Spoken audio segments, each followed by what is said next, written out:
देखिए, दोनों ही बयान बड़े इंटरेस्टिंग हैं। एक तरफ पहले ही भविष्यवाणी बीजेपी के नेता कर रहे हैं कि सीएम तो सुनीता केजरीवाल ही बनेंगी और सुनीता केजरीवाल के नाम पर मुहर लगवाने के लिए अपने विधायकों को अरविंद केजरीवाल मना रहे हैं और इसीलिए उन्होंने 2 दिन का वक्त मांगा है। उधर कांग्रेस का भी रिएक्शन सामने आ गया अवधेश जी। वो कांग्रेस जो अभी कुछ दिन पहले तक गठबंधन की बात कर रही थी हरियाणा में, वो कांग्रेस के नेता खुलकर कह रहे हैं कि नैतिकता के आधार पर आपको इस्तीफा देना ही था, आपने दे दिया।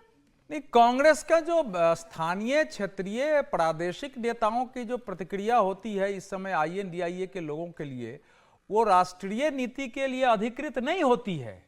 इसलिए वो कांग्रेस तो जो लोग दिल्ली की राजनीति करते हैं, जिनका राजनीतिक भविष्य और कैरियर दिल्ली पर है, उनके लिए तो सबसे बड़ा शत्रु यही है कि ये जाएगा तभी कोई रास्ता बनेगा, तो उनका आएगा।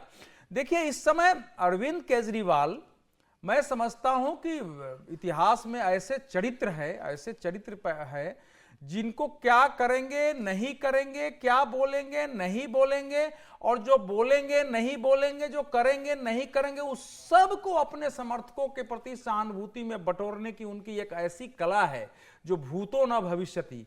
क्योंकि जब कुछ भी अपने सामने नैतिक नहीं है, अनैतिक नहीं है, तो ऐसे कैरेक्टर का मुकाबला राजनीति में कठिन हो जाता है। जब आपका कोई निश्चित सिद्धांत है, निश्चित व्यवहार है, तो आपसे मुकाबला करना बहुत कठिन है। इसलिए मुझे तो यह है कि अभी उन्होंने कहा है कि इस्तीफा देंगे, पार्टी के अंदर इसके बाद का रिएक्शन आएगा उस रूप में, वो इस्तीफा पहले दे दें, तब मैं मान लूंगा कि वो इस्तीफा देने जा रहे हैं। पहली तो बात यह है भाई, मैं उनको, देखिए, मैं उनको 2005 से देख रहा हूं, तो 19 वर्ष का एक चरित्र मेरे सामने है कि हम राजनीति में जाएंगे नहीं। मैं अपने बेटे की कसम खा के कहता हूं, कोई पद जीवन में लूंगा नहीं। वो सब हमने देखा है और भीतर भीतर राजनीति की लड़ाई चल रही है। इसलिए अभी जो कुछ घोषणा करते हैं वो आगे इंप्लीमेंट होगा, इस पर अभी है। दूसरा कि यह बात सही है कि अगर इस समय उन पर इस बात का प्रतिबंध है कि मुख्यमंत्री के रूप में वो सचिवालय भी नहीं जा सकते हैं, कोई फाइल नहीं दे सकते हैं, अब ये सुप्रीम कोर्ट तय करेगी कि मुख्यमंत्री न रहते हुए क्या वो विधायक के रूप में सचिवालय जा सकते हैं, क्या वो मुख्यमंत्री कार्यालय जा सकते हैं, जो मुख्यमंत्री बनेगा उसको गाइड करने, क्या उनके घर मुख्यमंत्री फाइल लेके आ सकता है कि नहीं आ सकता है। यह इसमें एक महत्वपूर्ण प्रश्न है, क्योंकि अब उनके लिए अभी तक के अनुसार तो मुख्यमंत्री के रूप में आपको भूमिका नहीं निभानी है, लेकिन अगर यह विधायक है और मुख्यमंत्री इनसे सहयोग चाहते हैं, उसके लिए सुप्रीम कोर्ट की रोक है या नहीं है। उसके लिए तो रोक मेरे ख्याल से अभी तक नहीं है, सुप्रीम कोर्ट को स्पष्ट करना पड़ेगा। नहीं, अभी तो 2 बड़े प्रश्न हैं। नहीं, जरा वो, अच्छा, हाँ, आप पूरा कर लीजिए। तो इसीलिए ये दूसरा, तीसरी बात जो इनके समक्ष आती है, जब ये जेल से निकले थे तो इनका भाषण याद करिए, वो शुद्ध बीजेपी की भाषा थी कि राष्ट्र विरोधी शक्तियों से, जो राष्ट्र के विकास में बाधा डालती है, उससे अब लड़ने में निकल गया हूं, और फिर भारतीय जनता पार्टी कैसे राष्ट्र के विकास में बाधा डाल रही है, और फिर भारत माता की जय। आईएनडीआई में कोई भी नेता अभी तक मुझे उस प्रकार से राष्ट्र भक्ति और राष्ट्र के विकास में बाधा और भारत माता की जय कहने वाला मुझे नहीं दिखा है। तो क्या अरविंद केजरीवाल राष्ट्रीय स्तर पर यहां से इस भाषा के आधार पर एक नई पॉलिटिक्स शुरू करने जा रहे हैं, जो उन्होंने जेल से निकलने के बाद घोषणा की है। वो अगर वो इस्तीफा जब दे देते हैं, जब कोई मुख्यमंत्री बनता है, उसके बाद चलेगा। बहुत बुद्धिमता से उन्होंने कहा है, इन्होंने ये नहीं कहा है कि कोर्ट हमको मुक्त कर देगी तब मैं मुख्यमंत्री बनूंगा। वो पहले ही कह रहे हैं कि 10 साल 15 साल लग जाएगा, आप हमको फिर से जिता के ईमानदार बता दोगे कि मैं ईमानदार हूं, तब मैं मुख्यमंत्री पद ग्रहण कर जाऊंगा। इतनी ही उनकी शर्त है कि हमारा तो बस। और उन्होंने ये भी बता दिया है, सुप्रीम कोर्ट का एक प्रतिबंध है ना कि भाई आप कोर्ट के बारे में कुछ नहीं बोलेंगे, केस के बारे में नहीं बोलेंगे। अब वो कह रहे हैं कि भाई इस समय सुप्रीम कोर्ट इससे ज्यादा कर ही नहीं सकता था। उसका तो अगर केवल जमानत देने तक की भूमिका थी, और मतलब ये भी कह रहे हैं कि अगर आगे की होती तो आगे ही फ्री कर देता मुझे, लेकिन अभी उसको केवल मुझे जमानत देना था, इसीलिए इतना दिया है, और 10-15 साल केस अब ये चलता रहेगा, तो उन्होंने इसकी आधार भूमि भी बना दी है। तो ये एक अगर इसमें नैतिकता है, इसमें अगर ईमानदारी है, तो हवाला में लाल कृष्ण आडवाणी ने इस्तीफा दिया था और कहा था कि जब तक मैं मुक्त नहीं होऊंगा, मैं जो है संसद का चुनाव नहीं लड़ूंगा। शरद यादव ने इस्तीफा कहा था कि मैं चुनाव नहीं लड़ूंगा।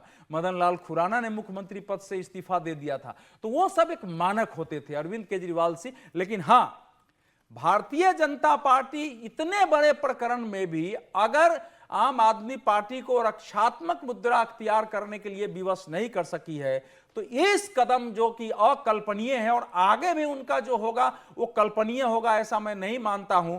वो भारतीय जनता पार्टी के लिए भी चुनौती है, यहाँ के कांग्रेस के लिए भी चुनौती है, और INDIA के अंदर भी समझिए जहां जहां कुछ राज्यों में अपनी प्रतिस्पर्धा कर रहे हैं वहां भी थोड़ी असहजता इससे पैदा हुई होगी।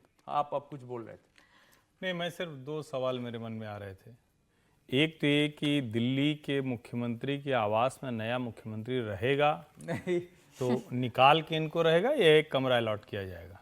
क्योंकि जाहिर है अब ये कह रहे हैं कि फिर से हम मुख्यमंत्री बनेंगे, तो वो एडहॉक चीफ मिनिस्टर आने जा रहा है। मतलब भारतीय राजनीति में कई बार लोगों को मुख्यमंत्री की कुर्सी छोड़नी पड़ी है, लेकिन पहले से ये कहना कि बस चलो ठीक है चुनाव कराने भर के लिए ये मुख्यमंत्री आ जाए, तो जो एडहॉक चीफ मिनिस्टर होगा वो क्या कहेगा कि नहीं नहीं हम मुख्यमंत्री बन गए हैं, हम अपना कागज वगज देख लेंगे, मुख्यमंत्री के कार्यालय में बैठेंगे ऑफिस में, उधर से अरविंद जी वाला सब चलता रहेगा। तो एक तो ये सबसे बड़ा सवाल है।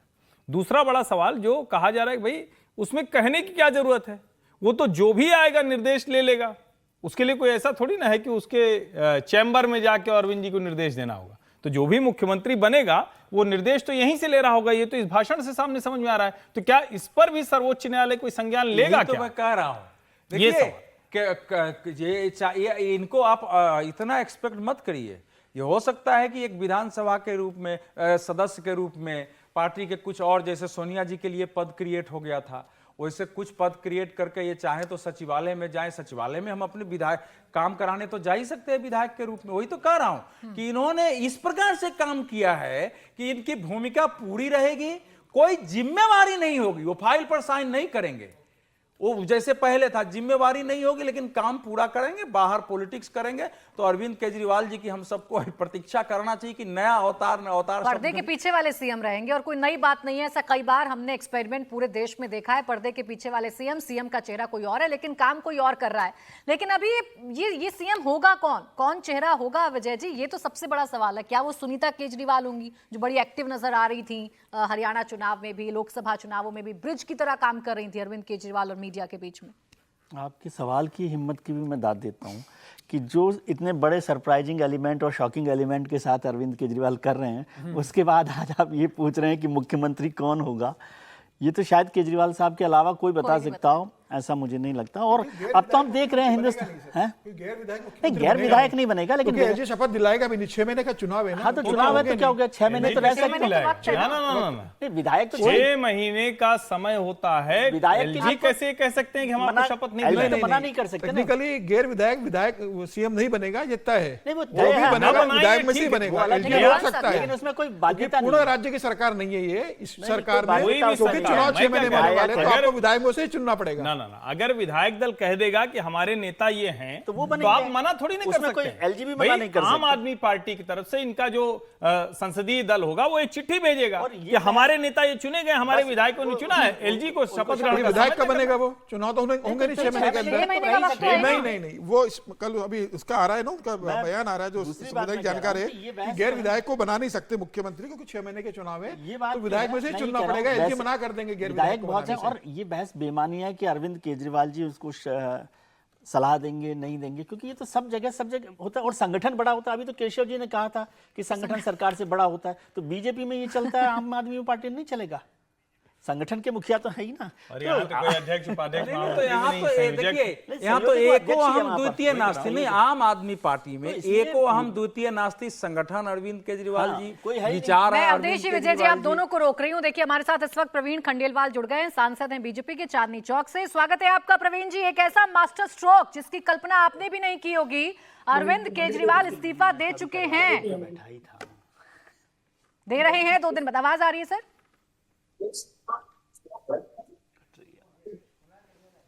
ठीक है प्रवीण जी, लौटूंगी आपके पास। बीजेपी क्या कहेगी, बीजेपी की लाइन क्या होगी, ये तो दिलचस्प होगी, लेकिन कौन होगा सीएम, इस पर हम लोग चर्चा कर रहे थे विजय जी। मैं नहीं बता सकता कि मैं नहीं बता सकता कि कौन होगा, क्योंकि नहीं, 3 नाम पे चर्चा करो, सुनीता केजरीवाल, आतिशी और सौरभ भारद्वाज। मैं 3 नाम पर चर्चा नहीं कर सकता, सरप्राइज हो सकता है बीजेपी की तरफ। एक नाम बोल रहे हो, कैलाश गहलोत भी बन सकते हैं। कैलाश गहलोत बिल्कुल बन सकते हैं वो। अब 4 हो गए, मतलब कैलाश गहलोत की पूरी संभावना है सीएम। देखिए 62 है,